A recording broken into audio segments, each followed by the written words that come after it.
కానీ మీరు మాత్రం నెరవేర్చడం లేదు.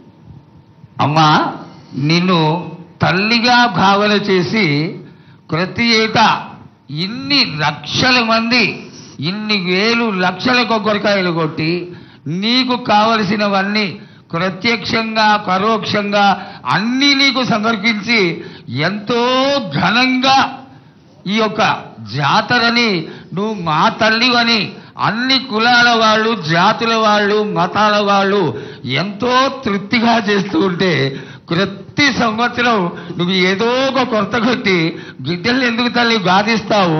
ఆ విధంగా బాధించకుండా నువ్వు మాలో చేరి మేము నీకు ఎల్లవేళలా నీ యొక్క భక్తి శ్రద్ధలతో ఈనాడు భక్తి లోకించి పసిగిడ్డలు, చిన్న పిల్లలు, కాలేజీలో చదువుకుంటున్నటువంటి విద్యార్థులు వీళ్ళందరూ నాశనం అవుతున్నారు. వీళ్ళందరినీ నువ్వు చల్లటి చూపుతో చూసి వాళ్ళందరినీ ఆశీర్వదిస్తావని, ఆశీర్వదించడానికి ఏం పూజలు చేయాలో చెక్కు తల్లి, వాటిని తప్పకుండా చేసుకుంటాం. నా బిడ్డలనందరినీ నేను కడుపులో పెట్టి నేను కాపాడుకుంటున్నాను బాలక్క. కానీ తల్లిదండ్రులే కాదు, బాలలందరినీ విచ్చలవిడిగా మీరు వదిలేస్తున్నారు. అయినా కానీ నేను మాత్రం కడుపులో పెట్టుకొని కాపాడుకుంటూ వస్తున్నాను. కానీ ఏటేటుగా నాకు బండి గిరంత కాకున్నా కానీ గోరుమంతమంత కానీ నాకు మాత్రం ఇయ్యరా బాలక్క. తప్పకుండా ఇంతవరకు నేను చుక్కలన్నీ నేను రాసుల కొద్ది నేను రప్పించుకుంటున్నానే గాని గోరు మందమంతా కూడా నాకు చెందదా బాలక్క. అమ్మా, ఎంత చుక్కలు వచ్చినా గాని మీరు అరగించినా గాని నా కడుపులో పెట్టుకొని నేను కాపాడుతున్నా. నా పూజలన్నీ నాకు సక్రమంగా జరిపించాను. బండగిరంతా నేను కోరుకుంటున్నాను గాని అయినా మీరు నా బాలులే అని నేను గోరు మందమంతే కదరా బాలక. నాకు రక్తం చూపించమనిగా నాలుగు కాల పెద్ద జీవం కాకున్నా గాని చిన్నది మాత్రమైనా చూపించలేరా బాలక.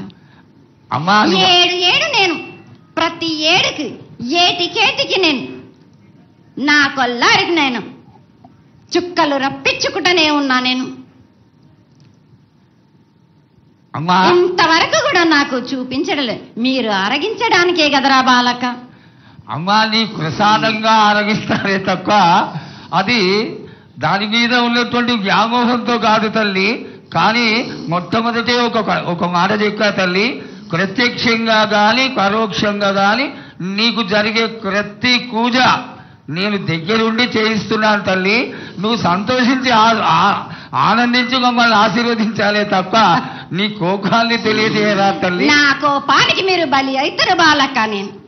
నేను కోపం చూపించడలేదు, నేను కోరుకుంటున్నాను. నేను నా బాల బాలికలందరినీ కాదు మీ అందరినీ కూడా నేను నా కడుపులో పెట్టి కాపాడుకుంటున్నాను. కానీ నేను ఇంత చుక్కలు రప్పించుకున్నా గాని నాకు సక్రమంగా నాకు పూజలు జరిపించండి బాలక. నేను వేడుకునేదే కాదు, నేను ఆజ్ఞ చేసిందంటే నేను నా కన్ను ఎర్ర చేసిందంటే మీరు మాత్రం రక్తం గక్కుచోని చేస్తారు. అమ్మా, అది వద్దు తల్లి, మాకు వద్దు. కాబట్టి నీకు శాంతి ఎల్లవేళలా ఏ విధాలుగా ఎంత చేయాలో అంతా చేస్తున్నాం. శాంతిగా నువ్వు మా మనసుల్లోకి చేరి అన్ని పూజలు చేయించుకో తల్లి. అదేవిధంగా ఈరోజు మన దేశంలో విచిత్రంగా మరణాలు ఎక్కువైపోయినాయి. అగ్ని ప్రమాదాలు, అలాగే తెలియకుండా మనుషులు కొట్టుకొని చచ్చిపోవడం, అనవసరమైనటువంటి రీతిలో మనుషులని చంపేయడం, ఇది ఎంతవరకు సబమైనటువంటి విషయం తల్లి. ఈ యొక్క పరిణామాలకి నా ఉద్దేశం నీ యొక్క పాత్ర కూడా కొద్దిగా ఉన్నదేమో.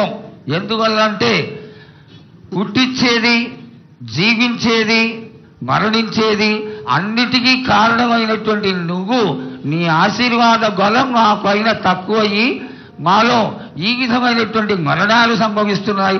ఇవి జరగకుండా నువ్వు మళ్ళా ఉత్తరోత్తర ఈ విధమైనటువంటి ప్రమాదాలు జరగకుండా కాపాడాలని ఆశీర్వదించాలని వేడుకుంటున్నాం.